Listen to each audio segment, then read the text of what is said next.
Welcome to On the Chain. This is Jeff here with co-host.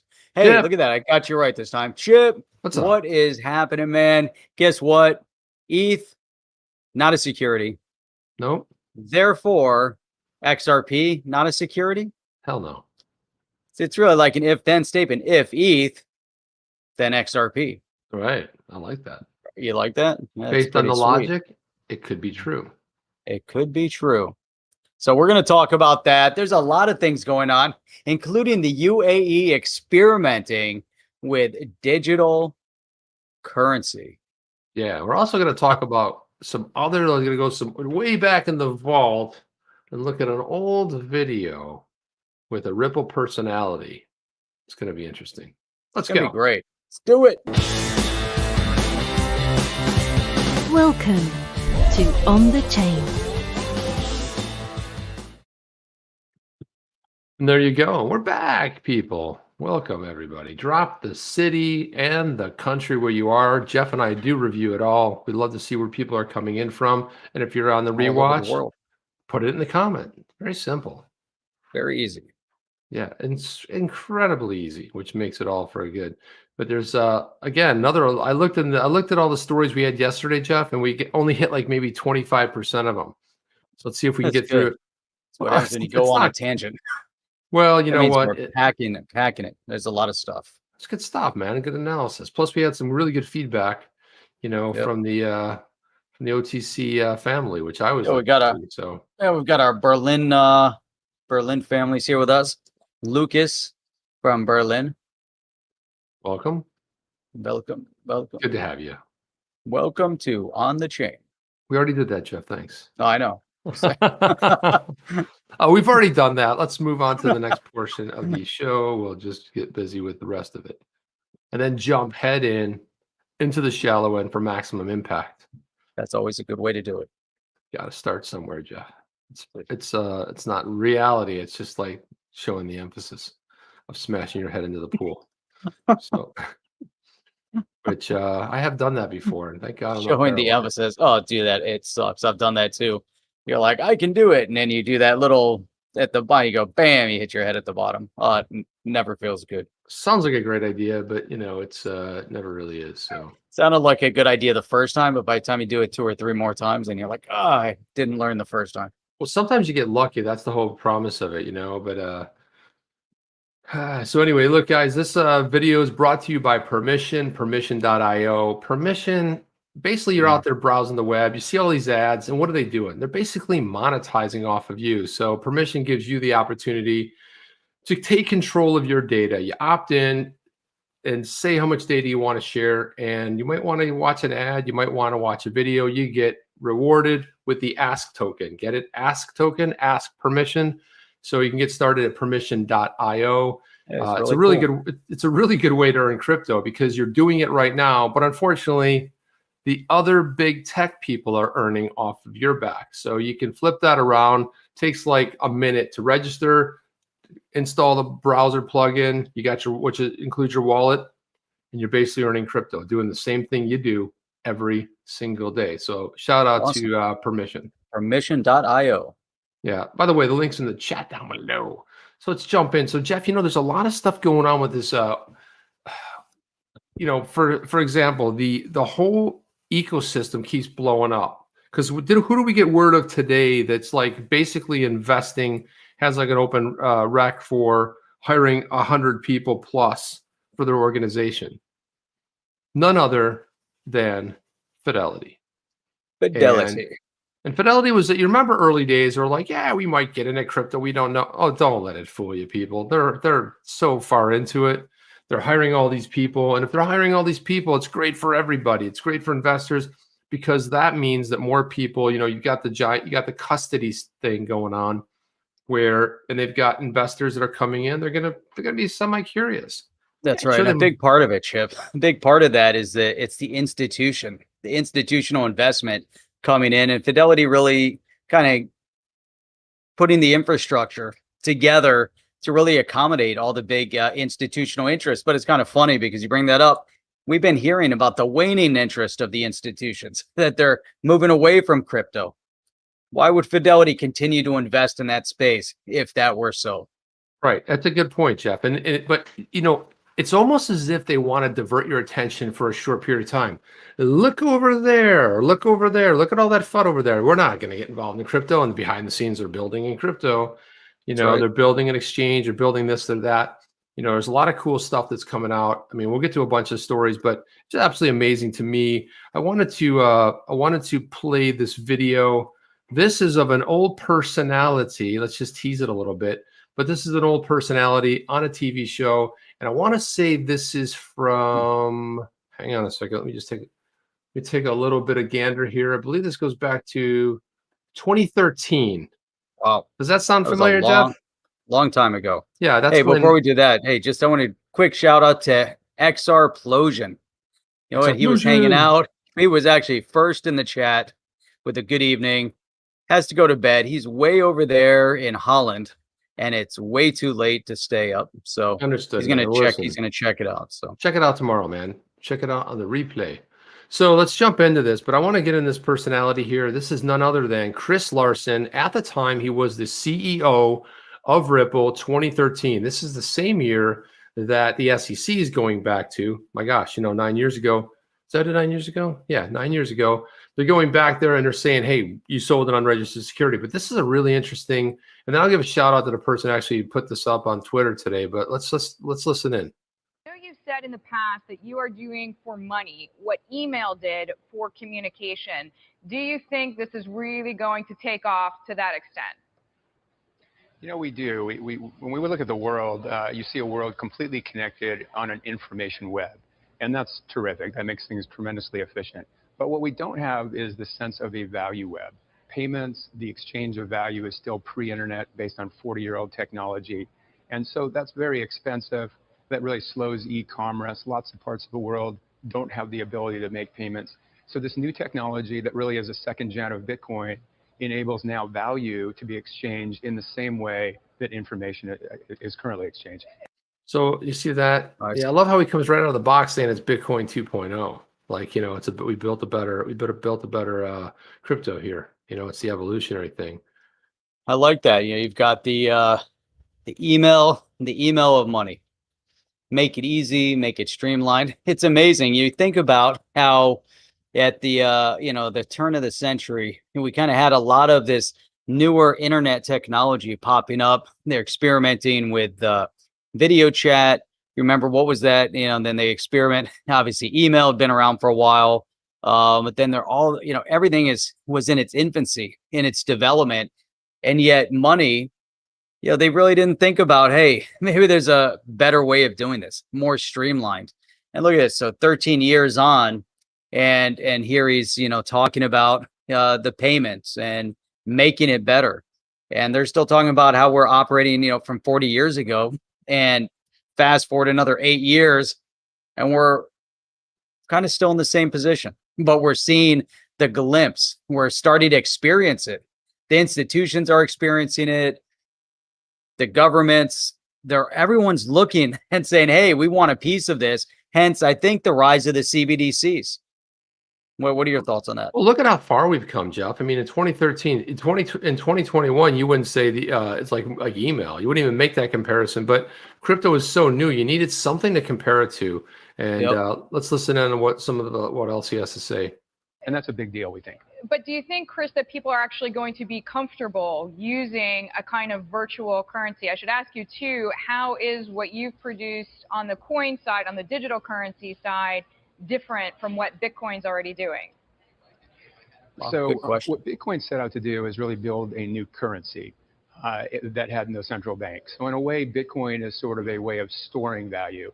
Ripple is a completely different idea. We're using the same breakthrough technology, but we're using it to build a currency agnostic value exchange or value web. So you actually don't need to adopt a new virtual currency to use Ripple. You can use it with dollars, euro, yuan, real, anything you like.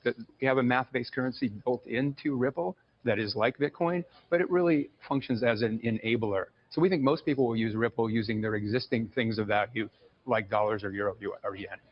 So to what extent, Smart. Chris, are you seeing pushback? I know one of the companies that you risk taking market share from is a company such as Western Union. I mean, this is a pretty regulated space. To what extent are you facing headwinds like that?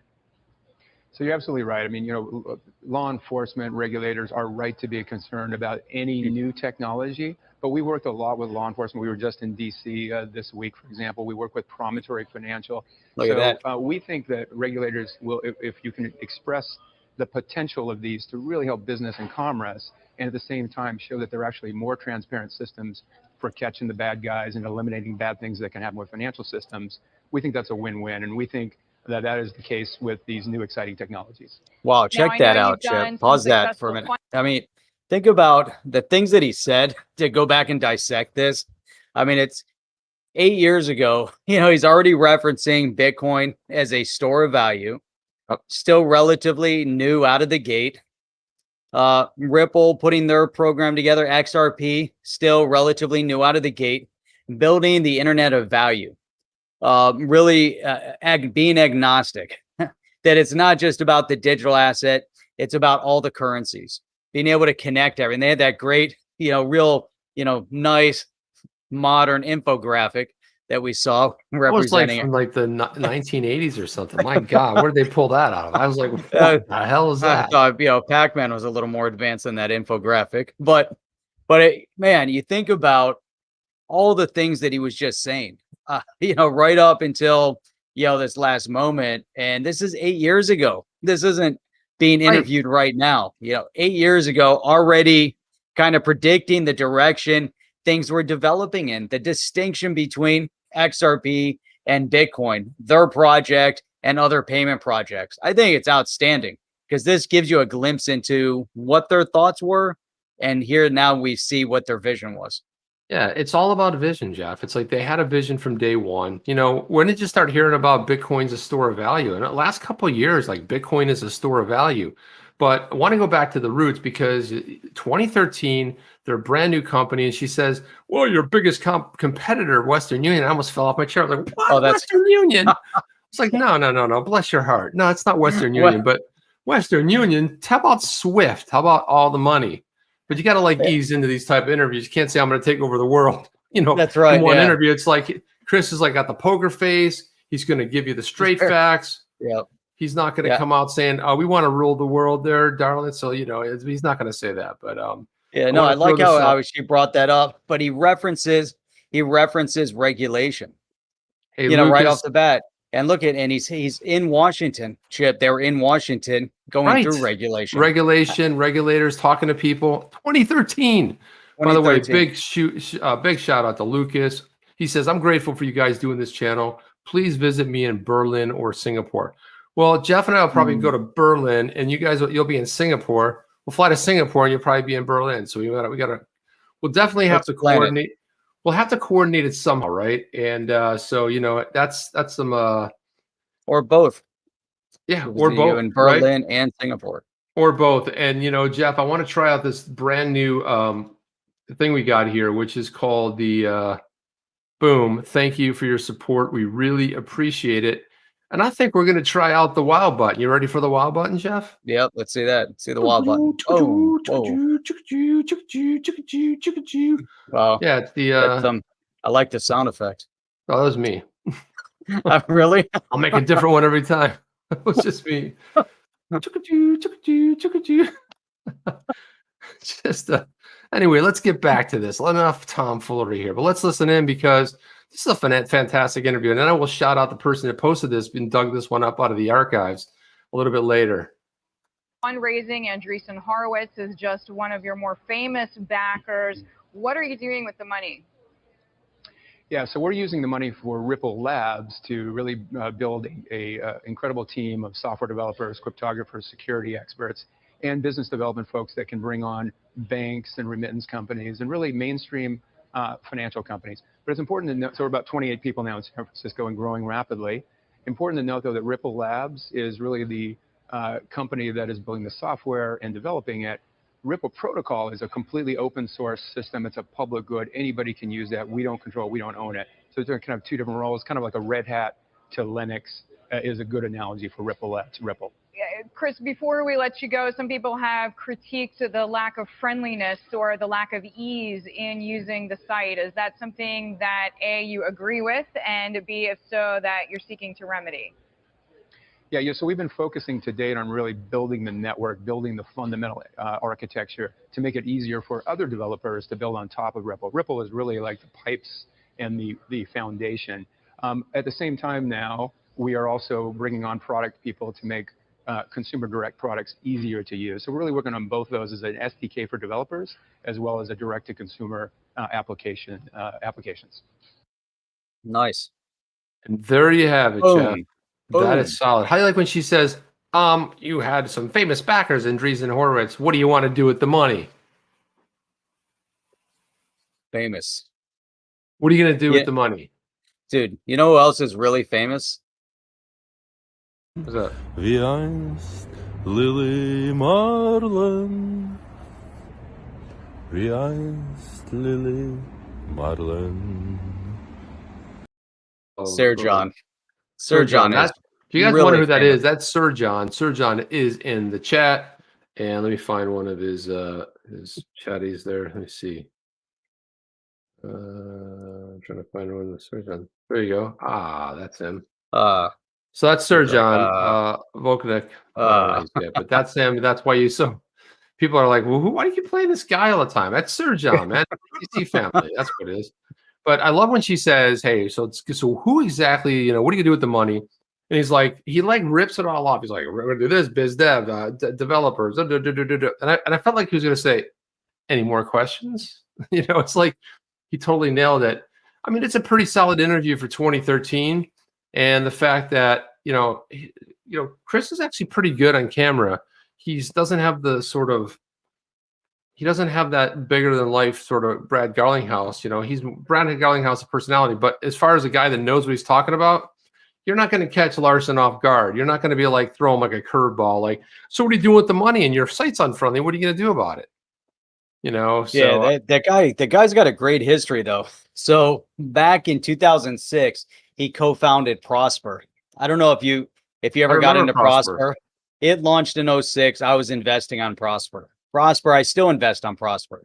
I have money just rolling over all the time. You're basically loaning money to other people. And it's brilliant. They credit rate them or credit score them. And it's developed significantly since 2006. It's outstanding. You can figure out how much money you want to loan out. You take a bit of a risk, but this is the kind of background that he had, back in 2006. And his history was outstanding. He was also the E-loans. What was it? E-loans. I think he founded or co-founded. He co-founded 1996, the mortgage lender E-loan. He's been in this space. Man, the guy's brilliant. He really is, and he really deserves everything, all the credit coming to him. I want to just shout out Major Tom is back at Major Tom 1776. I like that number, and he basically said Chris Larsen laying it all out in 2013. So I want to thank you for posting that online, because sometimes we're not sitting around looking for stuff. It's always great, and I will shout the people out when they send us stuff. We get tagged in a lot of stuff, and it makes its way on here, but sometimes we get pretty busy and don't always get the shout out. But this one right here was absolutely just phenomenal store of value. I mean, that freaked me out when I first saw that. I was like, what?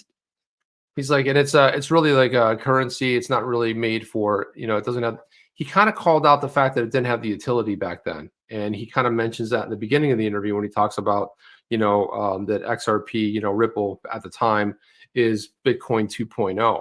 So a lot of little subtleties in that interview, but from 2013, Jeff, 8 years ago, still relevant. Now, the other one that shocked me, It's almost like he was just interviewed right now, was the Red Hat Linux. I was like, what? Holy cow, we're going back to the past for that, man. Red Hat was worked on Linux. Yep. And that was a weird sort of analogy, even for probably 2013. But anyway, he made it. It was pretty decent. Hey, more greetings from Berlin, from Future. We have a lot of Berliners, man. That's awesome, man. We gotta go. We gotta go over for Oktoberfest, Jeff, and sit back, drink some beers. You know what I mean? I'm into it. Let's do it.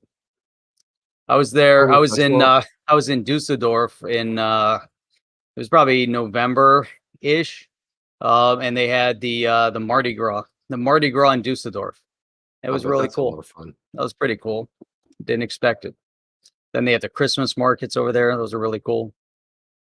Yeah, you know what? Yeah. I mean, one thing I'll say about the Germans, besides the great design, is they really know how to throw a party, man.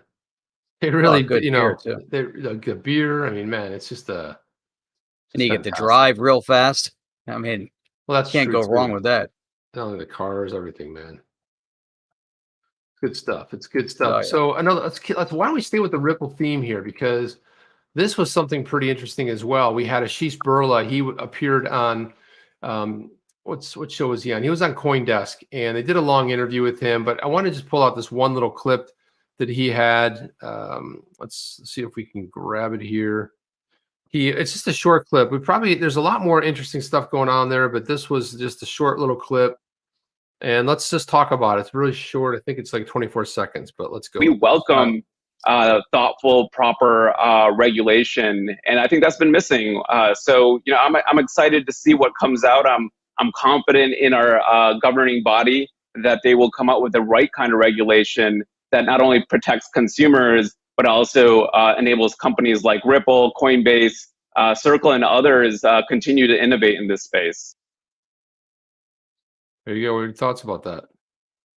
He thinks they're going to get the right regulation. Is he just showboating for the regulator? Someone that might come across this video. Yeah, I think part of it. The other part is they put so much behind everything they've done from a lobby perspective. I gotta believe that they've heard from so many different parties that things are moving in the right direction. Although obviously they got a little bit of a speed bump, or with this whole SEC case. But at the same point, hey, you know what?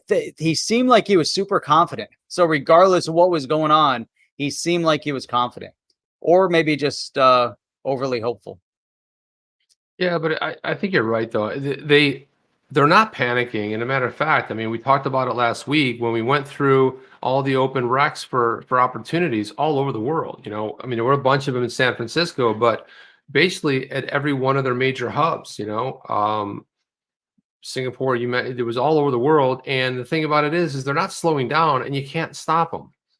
You're not going to shut them down, and you got to just keep moving forward.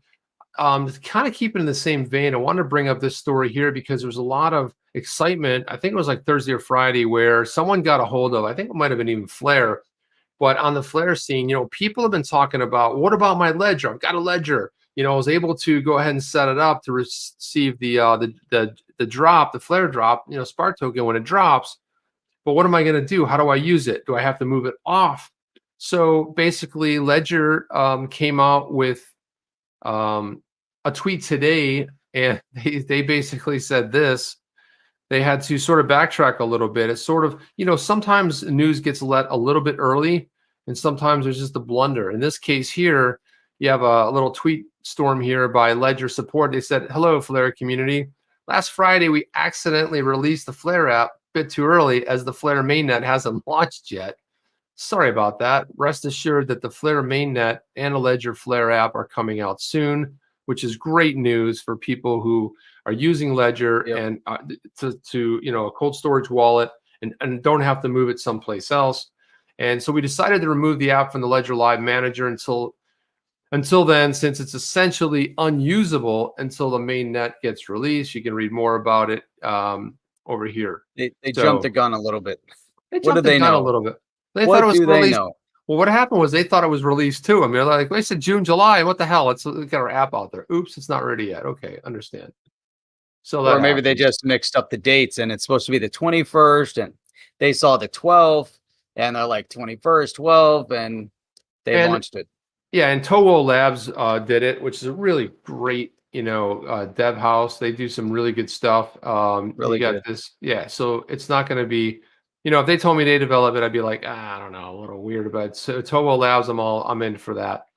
Will they be supported? Yeah, it doesn't support them right now, but it unfortunately, it kind of jumped the gun a little bit. The good news is that's how we found out they have it. So, in a way, kudos. I mean, I'm kind of glad that That's pretty sweet. Yeah, something great came from it. I was hoping they would have something like that, because Yeah, I was it'd like, be well, bad if they didn't. All right. what are they gonna? How long is it gonna be? My God, I mean, could be forever till they roll this puppy out, right? So I was running numbers on the flare, after we talked about David Schwartz saying that he was going to take his 15%, and then he's basically going to sell off the subsequent 3% that came in. And I was running the numbers as it came in. I'm like, man, this is kind of interesting. We're going to get this 15% drop, comes in with zero value, and then it scales. And it's going to be exciting to see, how that project develops and what kind of impact it has on their asset, because there's so much more involved in Spark that once it goes live, I'm sure a lot of other people are going to start piling into it. People are going to probably add to their position.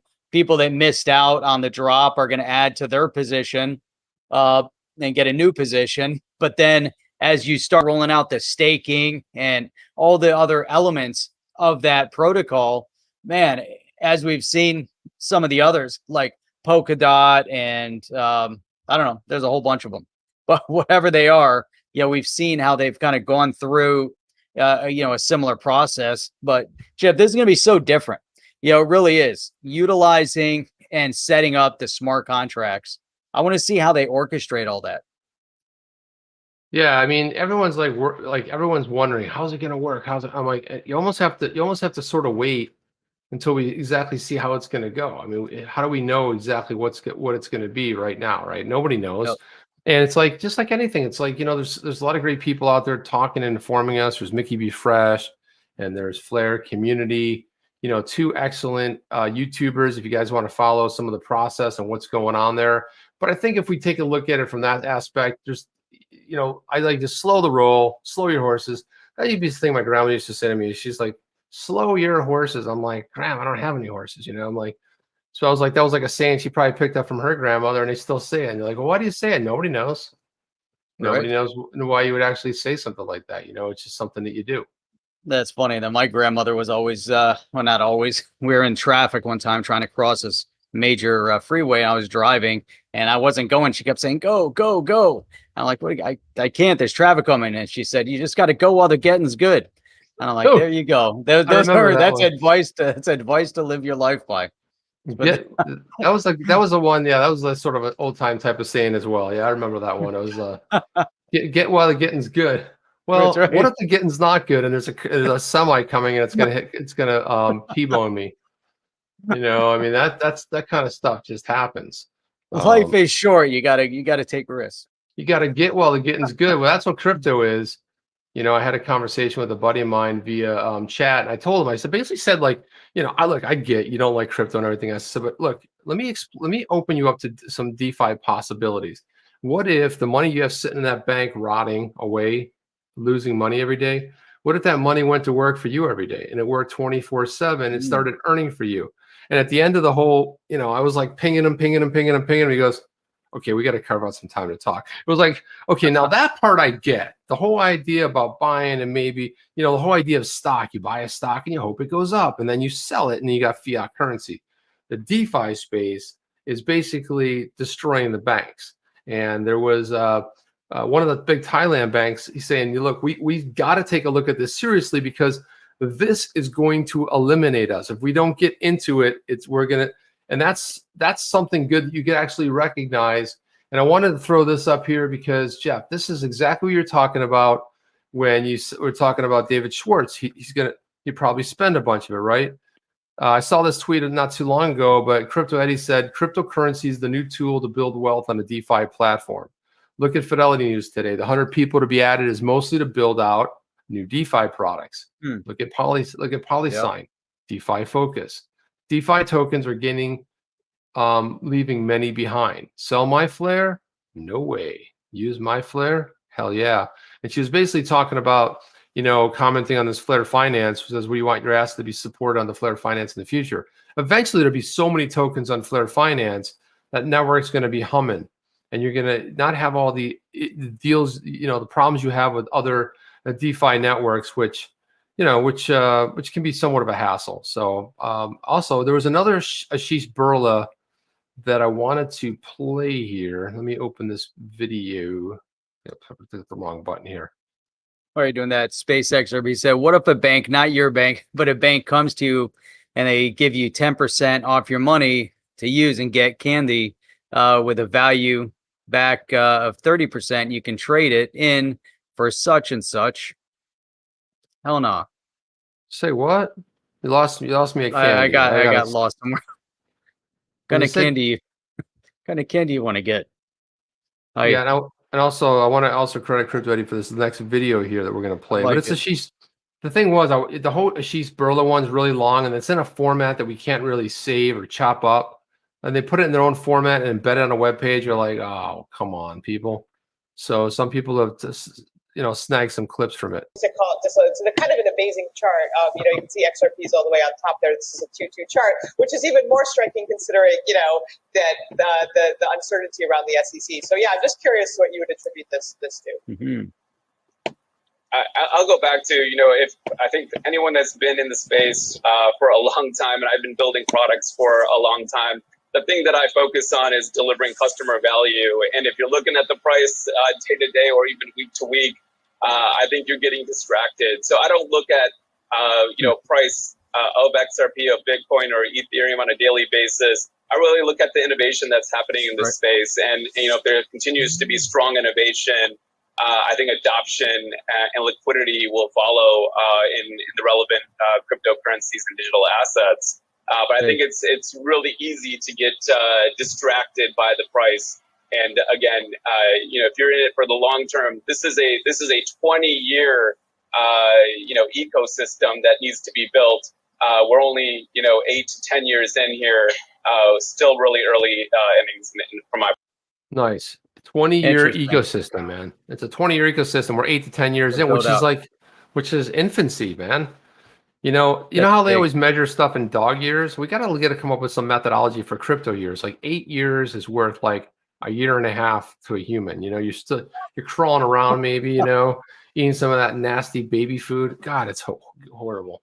A decade. Well, what's interesting, 20 years to build it out. And then we see all these central banks running around trying to speed up their plans for the central bank digital currency and pushing them out 5 years early. So think about from that perspective, what he just said, 8 to 10 years and a 20-year project. The banks and the financial institutions, the governments and the central banks, they are all realizing what's happening is speeding up so quickly that they're falling behind. That if they want to maintain some significance and some relevance in the financial space, they're moving their plans up. That's why they're all testing out the central bank digital currencies. And the things they're saying about it is kind of interesting too, because now we see the UAE experimenting with it.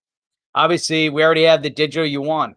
There was some talk about the digital dollar. I mean, there's so many of them. But the fact that the UAE is now talking about a central bank digital currency, but it just shows you there's some concern. There's a little trepidation, trepidation.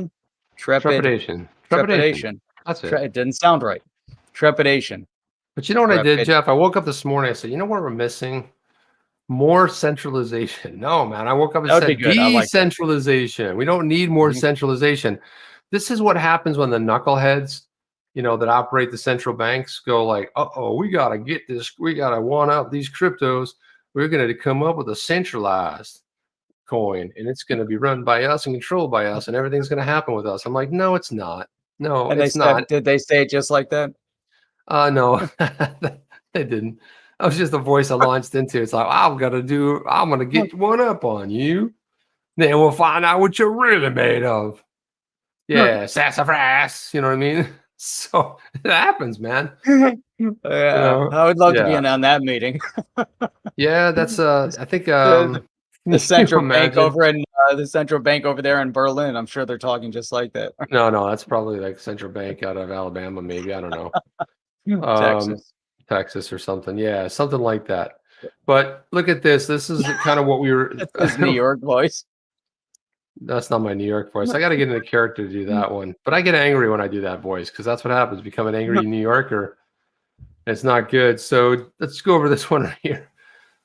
John Deaton put this first tweet out. He said, "Why would the SEC fight him in subpoena? Please don't argue that his deposition would discourage future public servants. If it discourages people like him or Clayton from going to the SEC, well, then good. He got $15 million while at the SEC. He can sit around for a 7-hour deposition, right?"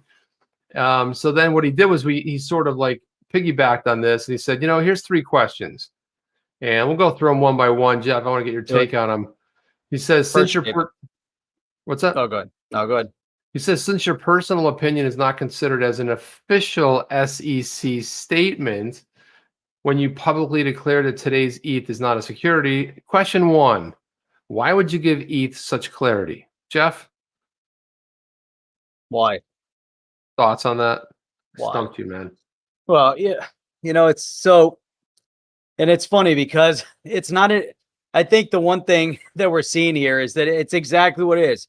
Personal opinion. They keep backing out of this every single time. Hester Pierce, Hinman, all of them, one after another. Clayton. I mean, you can go on probably throughout history. Every time they come out and say something, it's personal opinion, or maybe it's just these guys on digital asset. I don't know, but it's just kind of funny. Oh, he said ETH wasn't a security. No, that wasn't official.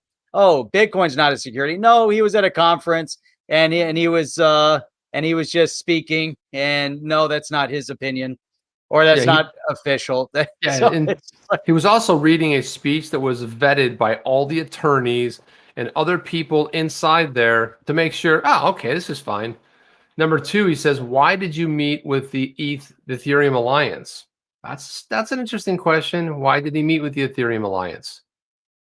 Maybe he likes Ethereum. That seems a little bit of a conflict of interest there, Jeff, I have to say. And number 3, how much ETH did your firm's clients own? Whoa. Because remember, he was doing a dual role. He was at the SEC, but he was still getting kickback. I mean, he was getting paid from his law firm. Yeah, but again, it's not official opinion. So although he came out and publicly stated it, that was his personal opinion. And his focus was strictly just ETH because that's what he was passionate about.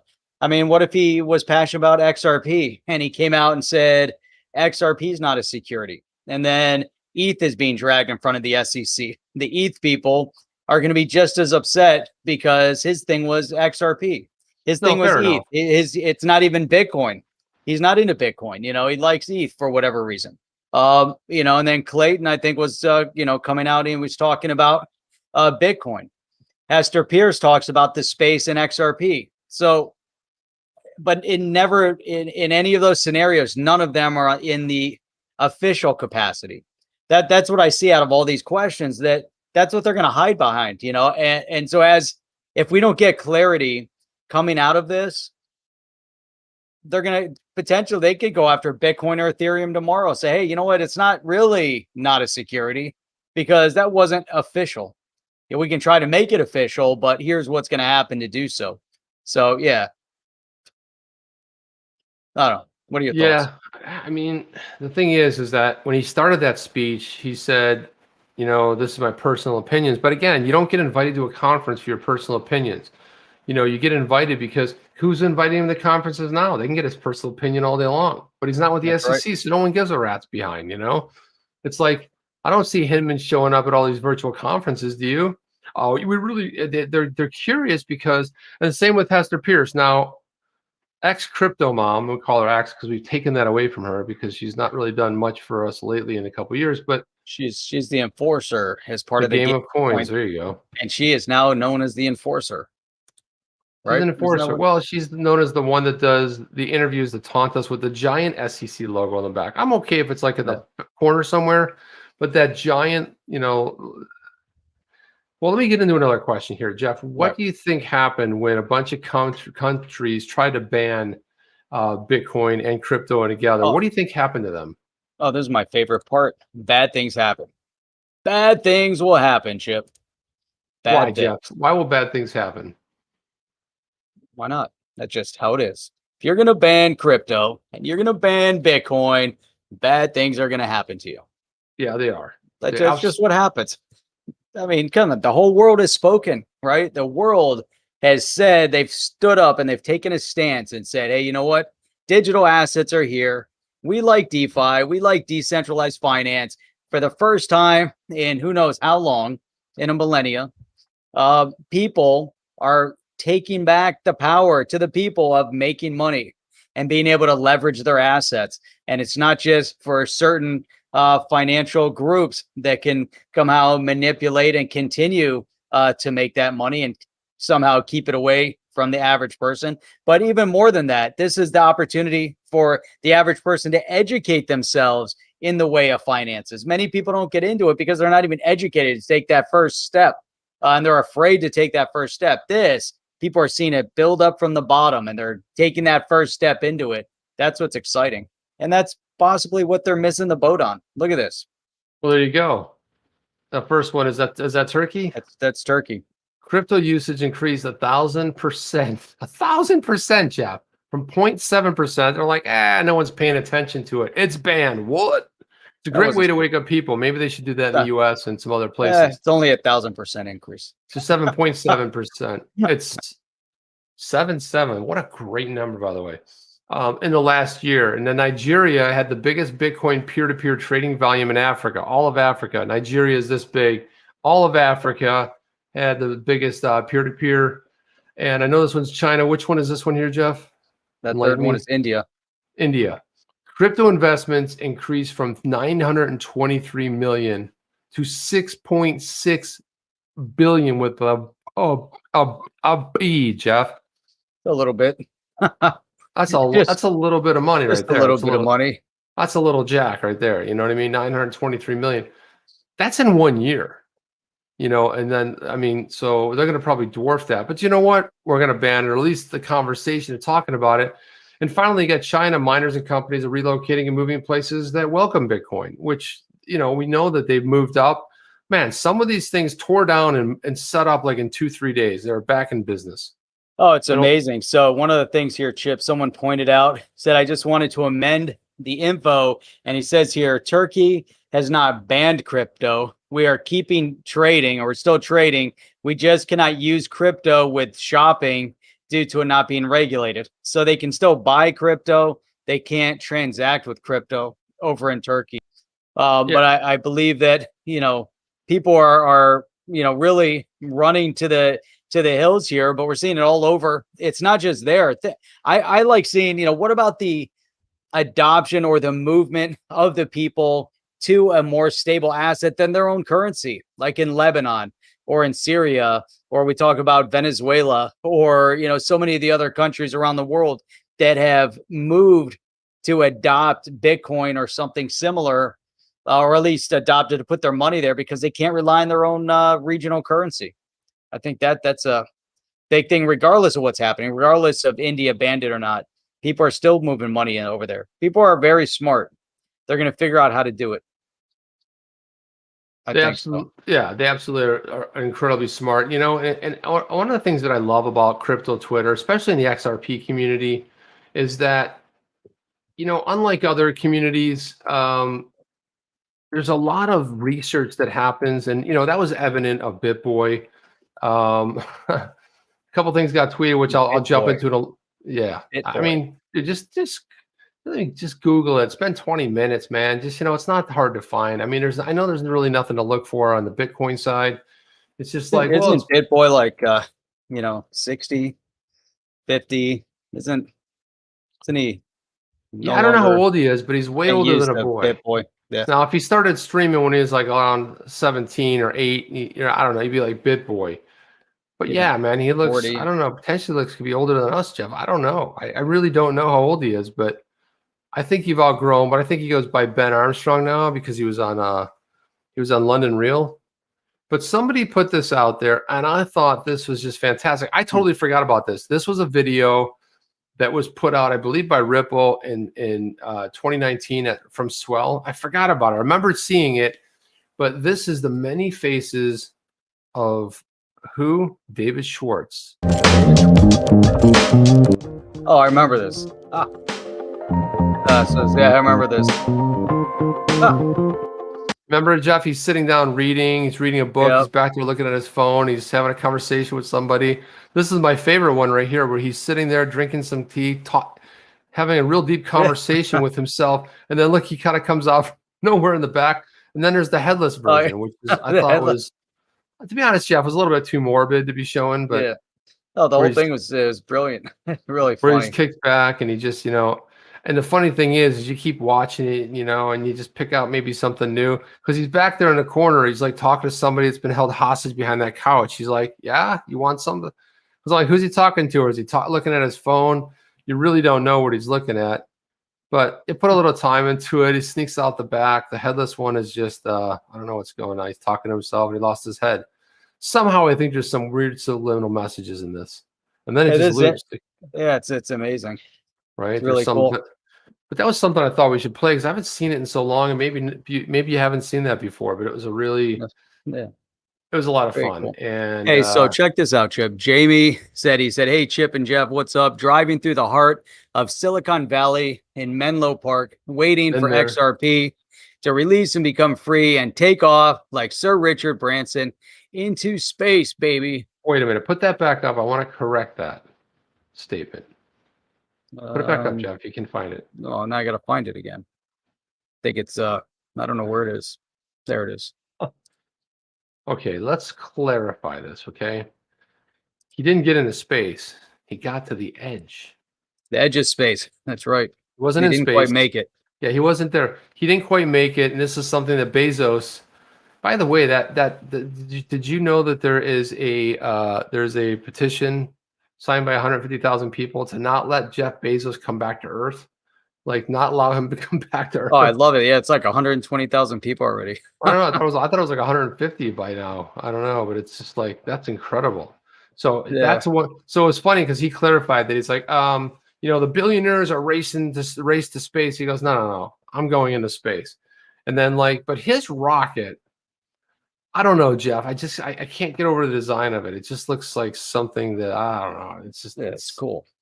It's cool, but I don't know. It's got something going on. So Bosbay over here, he's been commenting, and he was saying that, he said, you guys got to check out this Kaz coin over in Turkey. And I'm looking at it, and it's called the Islamic blockchain with absolute security over there in parts of the Muslim world. But why does it have absolute security? Well, I don't know, because it says so. Well, it must be true then. Of course, it's on the internet. There you go. It's on the internet. So it says here, transfer money between people all around the world with a strong KYC and in compliance with the Islamic finance rules. So in many times when you get into, the Islamic countries, then there's certain mechanisms within the financial space. One of them, being, it has to be halal, or their version of being accepted or kosher or whatever. And so they're not, as far as I understood, and I could be mistaken, they're not allowed to pay or earn interest.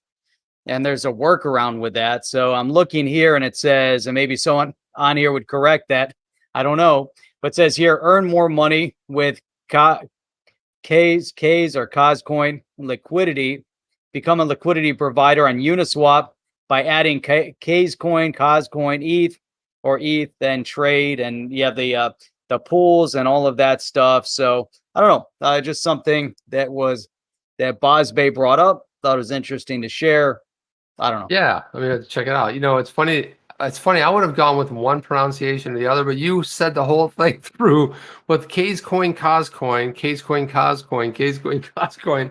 I would have just picked something and went with it, and it's probably going to be wrong anyway. But I thought that was pretty good. It was like, except the last one, you kind of gave up on it. You're like, I'm out of here. I'm totally. So Sturgeon said, Islamic banks do not earn interest. You agree to return certain amount which cannot raise. Interesting. Well, I need some. That is. So I wanted to show this. The venture arm of Thailand's oldest bank says DeFi will disrupt traditional finance. Now, this whoever this guy is ringing the bell extremely early, because the banks will be the last ones to get it. When they finally figure it out, it'll be too late.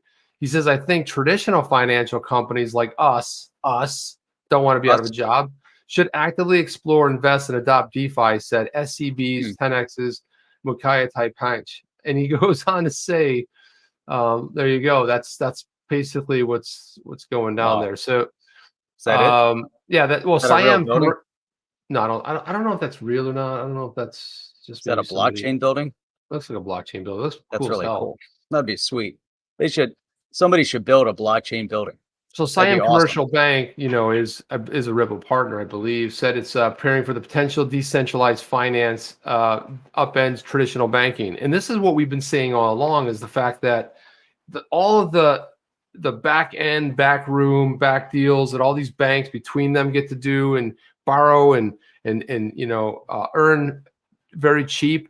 None of us can. Institutionals can do it off the back of each other, and us. Nah, not you little guys. What he's saying, it's going to upend traditional banks because we are the bank. They're going to be unbanked. We become the bank in a way, but it's going to take it a step further. And there'll be so many opportunities to earn. So I just think that's amazing because he says that includes credit lending, asset management, insurance, trading, derivatives, and prime brokerage. This is somebody that owns XRP right here, seeing the writing on the wall. Siam Bank probably said, let me check in that XRP. None of this is true. I'm making it all up, but it's fun to speculate sometimes. I'm looking through. I'm trying to find it. You're like, here you own it. I'm like, I don't see anything. No, in economics, this intermediation refers to removal of intermediaries. I get tripped up on that. Intermediaries from a supply chain, also known as cutting out the middleman, also known as see you later, bank. We don't need you anymore. DeFi has been touted as possessing the ability to usurp financial middlemen through the use of smart contracts to execute code to govern the rules between two counterparties once specific measures at a time have been met. In other words, ta-ta banks, we don't need you anymore, right? But it's good that somebody in the space is ringing the bell. Probably nobody will pay attention to him and call him a nut job and go, hey, it's not. It's like, and then you have what was the Blockbuster back there say like, hold my beer, right? Had the chance to buy Netflix and totally flubbed that one up. And then I wanted Netflix. And then I wanted to put this up because I got to tell you, once in a while I run across an article that is so well written, and I like this David Morris, but I got to tell you, and we're not going to read the whole. I'm just going to go through a little bit of it. But if you didn't know, only 20 pages long. It's a long article, but this is it right here. The bear case for bullish is spelled EOS, and it's a fantastic headline. So EOS has stumbled, it's fallen, it's scraped its knees badly, it tried to get up.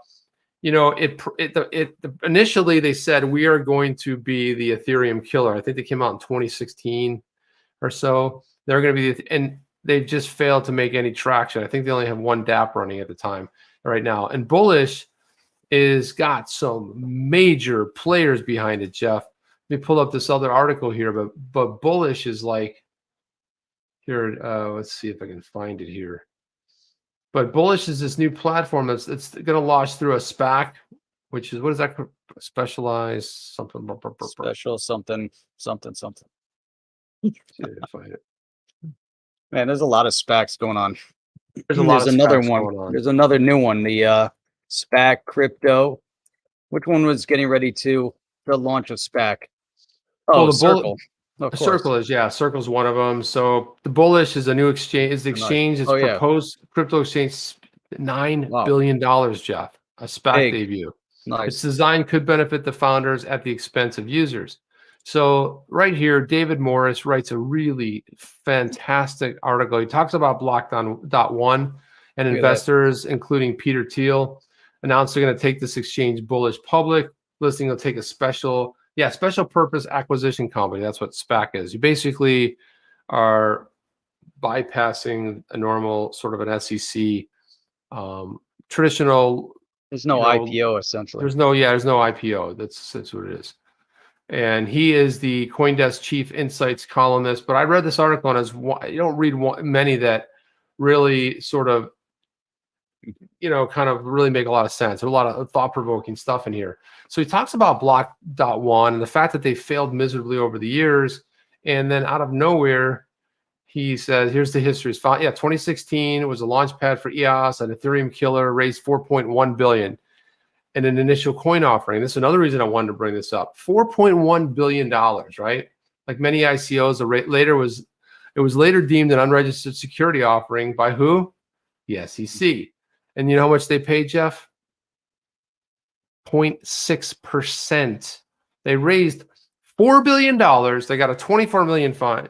That is Amazing. 0.6%. Jeff, let's go raise listen, everybody, come on in. Come on, huddle up. We're going to go raise $4 billion, okay? And here's what we're going to do next. We're going to say, oops, we didn't know we couldn't release it. We didn't really know about it. We couldn't do an ICO. Get hauled in the court, pay some attorneys, and get a $25 million. And then boom, you've got basically a lot of crypto to share with everybody. So despite the massive war chest, they failed to become even remotely credible. Dan Larimer, who was back then a prodigy, and CEO Brendan Bloomer, they both have left. So you know, when a project, when the founders leave, it's usually not a good sign unless they get bought out and somebody else is coming in here. Larimer joined the brain drain. He left as well. He left in January. Personal projects. You know, when they say personal projects, Jeff, they're shopping for something new. He said that these missteps led to objectively awful bull market performance by the EOS token, which sank more than 30% over the last 12 months in BTC terms, right? Since its peak in 2018, it was down 95%. So that's a tough one to recover from, right? Imagine if XRP or XLM were down 95%, lost all of its value. And then it said, let's see, then it led to the Bullish platform. But I want to get to some of the. I don't know. We're getting to the Bullish platform. I lost track of what we were talking about already. We weren't paying attention. But I got to lay it out with Block.1. Block.1 is the one behind it. They had some investment from Peter Thiel, and they're the ones behind the EOS token. So now Block.1 holds just under 6% of all EOS. That's worth $250 million. There's no gravy train really there. You look at the founders and everything else. Not a big deal, right? Yeah, so the MicroStrategy theory. The MicroStrategy theory. This invest in Bitcoin. No, it says another compelling angle on Bullish came Friday from Sam Bankman-Fried, FTX co-founder. You know, they sponsored the Miami Arena, who in a Twitter thread focused the $6 billion in crypto reserves that Block.1 and other investors have injected into Bullish. Those reserves amount to about 2/3 of the proposed value of the Bullish SPAC. That led SBF to speculate that rather than be a competitor to Coinbase or Back, maybe Bullish is really another MicroStrategy. In other words, they take the real investment here is not innovation of Block.1 and Peter Thiel, right? That they bring to crypto exchanges, but Bullish is crypto reserves. They got $6 billion sitting in reserves. So it kind of makes sense to be more of a MicroStrategy play. We'll create an exchange, and it's sort of potentially a bailout for EOS, right? EOS is pretty much a failed project at this point. I mean, it might continue to do it, but hang on, is it a failed project? And it says, the public listing will be like MicroStrategy stock, investable by some entities that can't buy crypto directly, such as the Grayscale Bitcoin Trust. Yep. All right, you see how they weave that in there, Jeff? No, I like it. Yeah. So I mean, there's so much. You look at this space, you consider how they're orchestrating certain things. It's interesting as to why they're orchestrating it this way, why the SPAC's becoming so significant, so popular, why they're looking at MicroStrategy and some of the things they've done in the space. A lot of it, I'm not saying they're trying to circumvent some of the crazy, lack of regulation coming from the SEC, but that's almost what it is. They're trying to, and the SPACs have been around for a long time, but being able to use it to advance to the public, or when they do the direct listings. But even the SPAC, some of it's based on rumor. And if you look at the original SPAC owner, typically they're buying into the SPAC, then the SPAC and the other entity merge, and that other entity takes over the SPAC and takes over their stock, etc. So that's how you end up buying into it. And Payoneer just did that. I bought into that SPAC ahead of time. Payoneer, they merged, it actually went through, and all of a sudden all your shares that you're holding turn into Payoneer stock. And so it's kind of a cool way to orchestrate that. And they're finding their mechanism. You know, Circle's going to do it. Some of the direct listings like they did with Coinbase. It's so ingenious, you know, to do that. And they're bypassing a lot of the big financial institutions in the process of getting this done. And it's really kind of a interesting time that we're witnessing as this stuff unfolds. So yeah, and one thing to wrap this up, they talk about, so what they're really doing is they're sort of building in their own client, giant client, to be able to use EOS. You know, it's a smart contracts platform. So they say the fees and costs ultimately paid by Bullish users to the benefit of Block.one. In other words, Block.one's creating a spin-off that would in essence be its own long-term customer for a service of unclear utility. But again, they build that in. Now it's got volume. It's sort of, so you're kind of keeping the dead horse alive, so to speak. You know, it's scurrying along, but it's an interesting story. MicroStrategy theory is pretty good, and you should never be too successful at anything, Jeff, because if you're Peter Thiel and your IRA is doing $5 billion, well, you're getting your ass hauled before Congress because you didn't do anything wrong, but now you just spoiled it for the rest of us. You put it all in that IRA, which is, you know, as you know, he can pull all that $5 billion out tax-free. It's beautiful. It's a beautiful thing, smart. But now they want to reassess the IRA thing because we can't allow someone to amass $5 million. No, it doesn't. You can't have that. You can't have people making money in their investments. No, that's just not good. Not when they're making that kind of money. You got to put an end to that nonsense. Yeah, that is extremely sad. And if you're first time here, guys, please subscribe, hit that notification bell. You'll be notified of any future videos we have. And also too, you can follow us on Twitter. It's on the chain with a hyphen between there. So go ahead and follow us on Twitter. Our Twitter following is growing. Really appreciate that. And as always, you know, we thank you for your support. And Jeff, when are we broadcasting? I don't even remember anymore. No, who knows? Who knows? Whenever we want. We stream 6 days a week, consistent Sunday through Thursday at 8 p.m. Eastern Standard Time, and every Saturday morning at 8 a.m. Eastern Standard Time. So if you haven't done so already, Chip, throw up that nice subscribe graphic again, because if you haven't, it shows you exactly what to do. Watch, you click the subscribe button and click the bell. It's as easy as that. Look at that. It was quick. Yeah, how great is that? How great is that? Bling, boom. Bling. There you go. Look at that. You even get sound effects. The sound effects. That's awesome. This is probably a better sound effect. Ready? Bing. There you go. There you go. I want to say thank you for all the people watching us tonight from all over the world, whether you're in Berlin or you're in Denmark or you're in Holland someplace, or in the UK, or over here in the US or in Asia, or people are tuning in from Africa, all over the place. We got amazing subscribers. And as we always say, the On the Chain community, our subscribers, those commenting on the videos, are by far the most intelligent people in the entire ecosystem. Bar none. Of YouTube. Bar none. Yeah. So we'll be back again tomorrow night with another video, a lot more stuff to share. Bring us your input. You can always send us stuff. Send it to Jeff or I or On the Chain. We look at stuff and, you know, it gets posted here. If you find something really interesting and you go, you know what, OTC should talk about that. Right. Hit us up. The Laurel and Hardy show.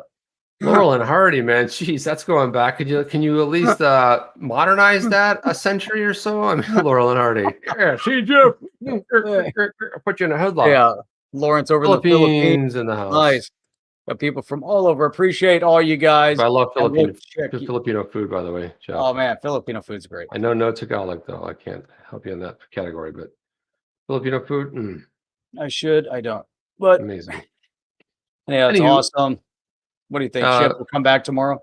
We'll come back tomorrow. We'll see you guys on the next one. Take care. Are you down with OTC? Please like, subscribe, and click the bell to be notified when the next video drops.